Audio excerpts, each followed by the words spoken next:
Certo? Vamos mergulhar nisso. Bem-vindos e bem-vindas a essa análise, onde a gente vai desconstruir as fundações daquelas coisas tecnológicas que usamos todos os dias. Sabe, a infraestrutura digital que sustenta o nosso mundo moderno muitas vezes parece super fria, né? Estéril, baseada só em pura matemática e numa lógica simplesmente impecável.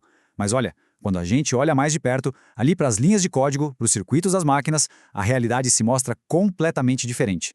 Nossos sistemas digitais, na verdade, foram construídos sob origens muito caóticas, origens profundamente emocionais e, acima de tudo, origens extremamente humanas.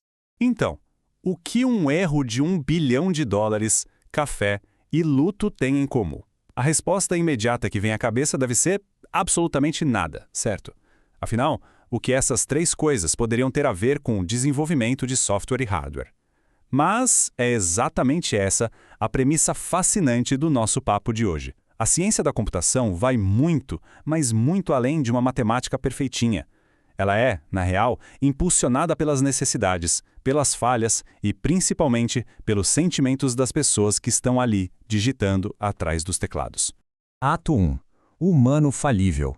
Erros e prazos insanos. US$ 1 bilhão. É muito dinheiro. E essa quantia astronômica, na verdade, leva a gente de volta lá para o ano de 1965, direto para o cientista Tony Hoare. Ele foi o grande responsável por inventar um conceito que é super conhecido no mundo da programação como a referência nula, ou para os íntimos, simplesmente null. A ideia original era só ter uma forma simples, bem prática, de dizer para o computador que um determinado valor simplesmente não existe. Naquela época, parecia uma solução perfeitamente inofensiva. Acontece que a invenção do null teve consequências, digamos, devastadoras. Tanto que, anos mais tarde, o próprio Tony Hoare veio a público pedir desculpas por essa criação. Ele mesmo chamou a própria invenção de o erro de US$ 1 bilhão. Quem lida no dia a dia com o ecossistema do Java ou estrutura dados em servidores SQL, nossa, sabe muito bem a dor de cabeça que é esbarrar num valor nulo inesperado. Os travamentos constantes, aquele tempo imenso que a gente perde caçando erros como a famosa null point exception, tudo isso custou brincando esse valor que a gente acabou de mencionar à indústria global de software. E pensar que tudo isso derivou de uma única decisão humana, que era, na verdade, super bem intencionada. Agora, o que é realmente interessante aqui é a discrepância absoluta entre o desafio e o prazo. Pensem bem na tarefa. Criar uma linguagem web interativa do zero. E o tempo dado para concluir isso? Apenas 10 dias. 10 dias? Lá em 1995, um programador chamado Brandon H. foi contratado pela empresa Netscape para realizar literalmente esse milagre. Na época, a linguagem ia se chamar Mocha. Gente, imaginem a pressão absurda de ter que projetar as fundações lógicas de uma ferramenta que, no fim das contas, mudaria a internet para sempre, em pouco mais de uma semana. É surreal.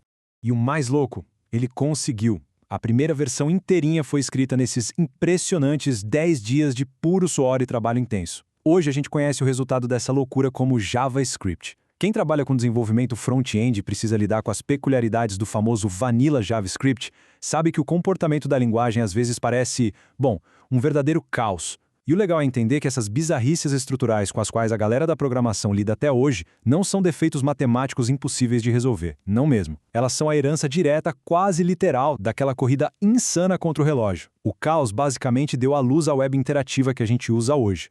Ato 2. O inovador preguiçoso. Invenção por conveniência. Então, a gente chega em 1991. O ano em que surge a primeira câmera de vídeo conectada a uma rede no mundo. E aí fica a pergunta, o que será que motivou um salto tecnológico desse tamanho? Teria sido, sei lá, uma demanda urgente do governo por segurança global de alto nível? Ou, de repente, a necessidade de facilitar reuniões corporativas mega importantes entre executivos internacionais? A resposta, por mais hilária que seja, é uma garrafa de café vazia. Sim, isso mesmo. Os pesquisadores lá da Universidade de Cambridge estavam absolutamente exaustos de caminhar por aqueles corredores intermináveis até a sala de descanso, só para chegar lá e descobrir que o café tinha acabado. Sabe aquela frustração? Pois é. E para resolver esse baita problema, eles simplesmente apontaram uma câmera para a máquina de café e conectaram os cabos direto na rede interna da universidade. Assim, olhando para aqueles monitores de tubo gigantes nas mesas deles, a equipe conseguia verificar se valia a pena levantar a cadeira ou não. Ou seja, uma tecnologia que hoje é vital para a comunicação global nasceu simplesmente porque alguém teve preguiça de dar uma viagem perdida até a cozinha. Genial, né? E, finalmente, ato 3, o toque humano, código, tecido à mão e tributos.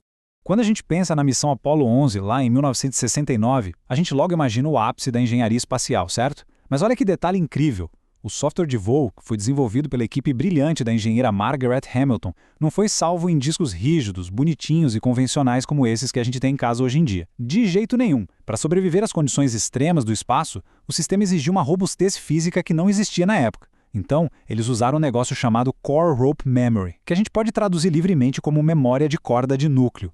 E isso ilustra brilhantemente a verdadeira materialidade do código. Saca só. As instruções binárias não eram simplesmente digitadas em uma tela escura. Elas eram, literalmente, tecidas à mão por trabalhadoras da indústria têxtil. A lógica era a seguinte: se o fio de cobre passasse por dentro de um anel magnético minúsculo, o sistema lia aquela informação como o número 1. Se o fio passasse por fora do anel, ele lia como 0. Então, aquele programa inteiro, o código exato responsável por guiar a humanidade com segurança até a superfície da Lua e trazer todo mundo de volta, era na realidade um imenso tecido de metal, construído por mãos humanas, ponto a ponto, fio a fio. É de arrepiar. Trazendo a nossa narrativa de volta para a web moderna de hoje em dia, existe um detalhe que é extremamente humano e profundamente comovente, escondido bem ali dentro das folhas de estilo que formam a nossa internet. É um detalhe até bem conhecido por quem trabalha com foco em design de interfaces, o nosso famoso UI. Na paleta de cores, existe um código hexadecimal bem padrão, o 663399. Mas, atrelado a esse código, existe um nome de cor muito específico no CSS, que é o Rebecca Purple. Quando a gente declara essa cor no código, o navegador renderiza um tom de roxo bem bonito. Só que, pessoal, esse nome não é fruto de uma decisão técnica aleatória de um comitê.